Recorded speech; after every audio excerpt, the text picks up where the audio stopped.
One of my people I watch a lot, their videos, he talks about a gentleman named Calpern Piso.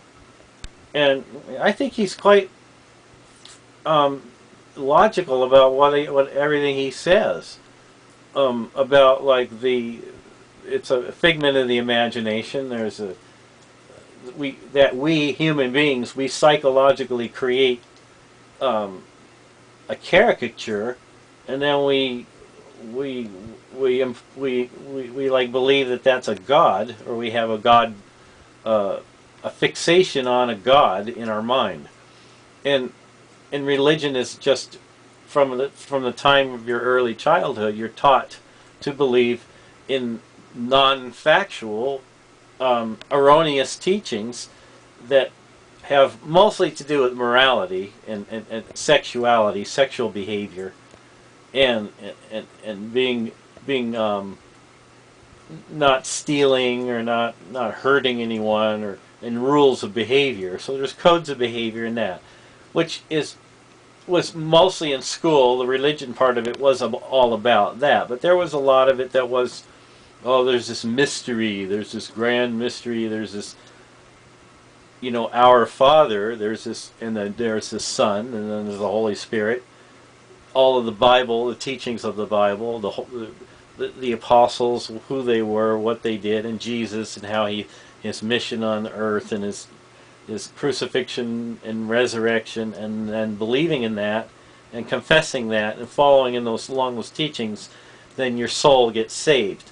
Well, if you just believe your neurological tissue, that you're just a brain in a body, that's you're a physical organism that is a deterministic will, that wills because its previous programming has shaped it, the environment, the upbringing, the teachings, all the person who's the person associate with their physical habits, their diet, their genetic makeup, who their family line is, and on about behavior, about choices, about will, and about who we are as human beings. We are primates, and Cal spells it out perfectly clear about being a mutated primate. That was one of my, he says it, and then it it really is that religion is kind of a poison if you think about it. It's a disease of the mind that people have because they're deluded. They're superstitious. They're believing in imaginary friends, or um, imaginary foes, like IFO. He calls them IFO fibs. Imaginary friends, imaginary foes, irrational beliefs. So people have believes that, like in the movie Harvey, where James Stewart talks to the rabbit all the time. It's an imaginary friend, and God, their religion is their own brain is only thinking about their God. So the God is then their projection of their own thinking. They've invented that caricature in their mind, and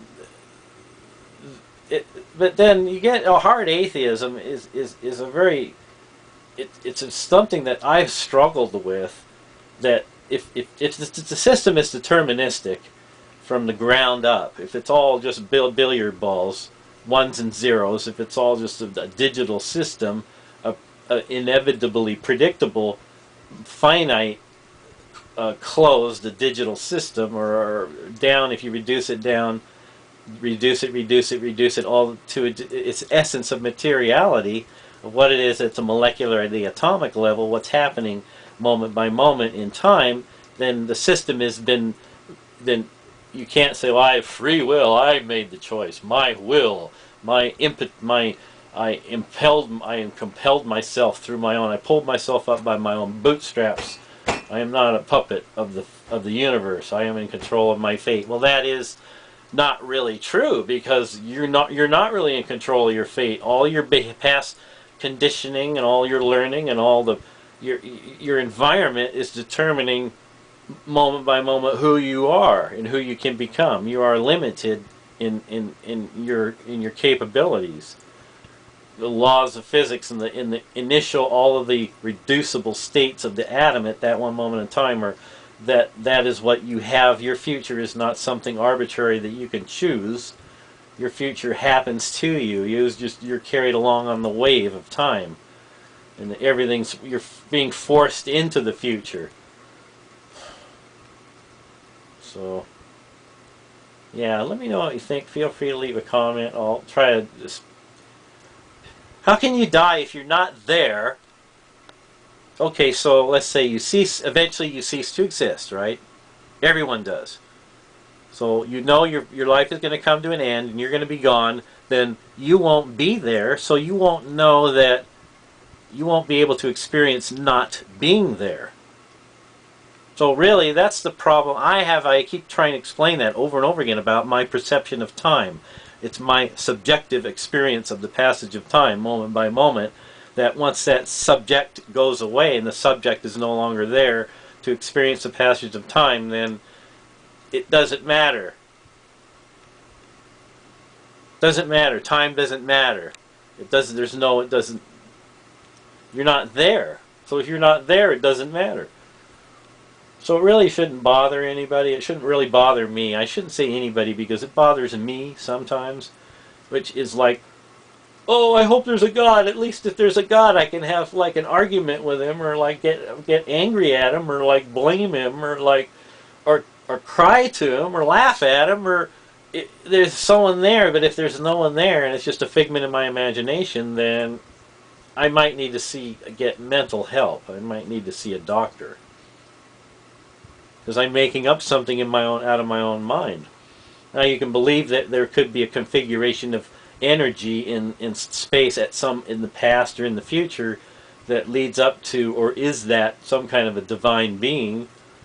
I guess it would be like artificial intelligence. It would be always becoming stronger and bigger and faster and more memory and more powerful and more able to rebuild it, to build itself to higher levels of sophistication as an artificial intelligence. That would lead eventually in the future to some kind of God that emerges in the future, a God that doesn't exist now, but a God that could exist in the distant future if technology ever goes that far.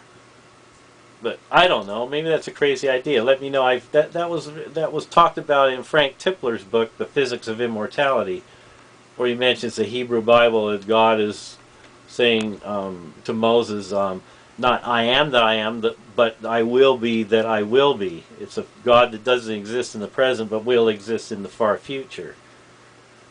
And eventually everything will just be melded all back together into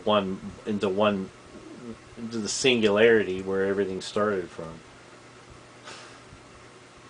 Because you keep looking, they keep figuring out that space is way, way, way, way, way, way, way larger than they originally thought. That the universe is just, it keeps going on and on and on. And it's just like the extents are just like are stupefying. It just makes you go ugh, and drool on yourself thinking about it. That's how big it is. And who knows? Maybe there's another Earth. Maybe there are other Earths. Maybe. Could be. Just to think, just a guess. It's just a guess. But up until now, it looks like that guess is becoming more and more and more real over time. I mean, since they deduced that the sun wasn't that the Earth wasn't the center, that the Earth was revolving around the sun, and then that the solar system was really the planets were revolving at Kepler's laws, and then they knew that the planets were revolving around the sun in different orbits, and then they figured out that the constellations were the galaxy. The Milky Way was this one big, and they thought the whole universe was a Milky Way. And then Hubble looked into the space outside of the Milky Way and seen other nebula that were similar in structure to the Milky Way. So it's every time science furthers and furthers, we get further and further along, the more and more that you have to realize that it's all pretty insignificant, and inevitably, given the laws of physics, if they're the same everywhere,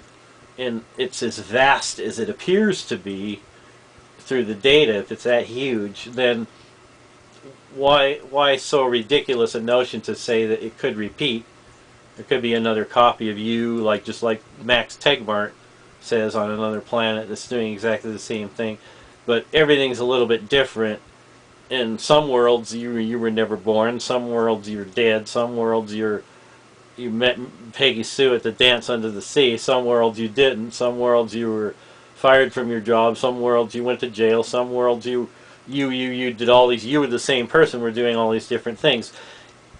If it could be done, if it's possible that it could happen in the laws of physics, if it's physically possible to happen, then given enough time, inevitably it will happen again.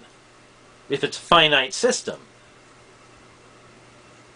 And that's speculation. That's like, okay, we haven't found other life on another world, so we haven't even gotten that far, so I'm jumping ahead, way ahead, and speculating that maybe it's just, we can't see that, we can't detect that far out. We can only go out, find life in the solar system. We can't find any other life because it's too far away. But just because it's too far away doesn't make it impossible, given enough circumstances that could be the same, that align themselves up in those, follow the same order of circumstances, same materials, same kinds of arrangement of those materials in space, making a planet, and all the same things happening on that planet, because there's zillions and zillions and zillions and zillions of planets. So out of all those zillions and zillions and zillions, an infinite number of planets, one or two are going to be the same almost. The universe is as huge and as large and as vast and as incomprehensibly in extent as it seems to be. Then why not? If it's possible, it could happen. Even time too. You think about the extent of time. It's also within that time it could happen. Also, a repeat of your physical organism, or somebody almost exactly like you. But it wouldn't be you, because you wouldn't be there, right? You weren't there for a long time, and then bang, you're here. Your parents got together, they fucked, and you were born, and now you're here, and then you're dead, and then there's going to be zillions of years you won't be around, so it won't bother you. You won't be there, and there's nothing to worry about. So there, it's finalized there, and nothing to be afraid of. Don't be afraid. Never be afraid. Just like welcome it. Embrace the inevitability of what's going to happen to you. Just embrace that and accept that, and just like live and be as free and loving, and be as vibrant and alive as you can be as a person while you're alive now. Not worry about it.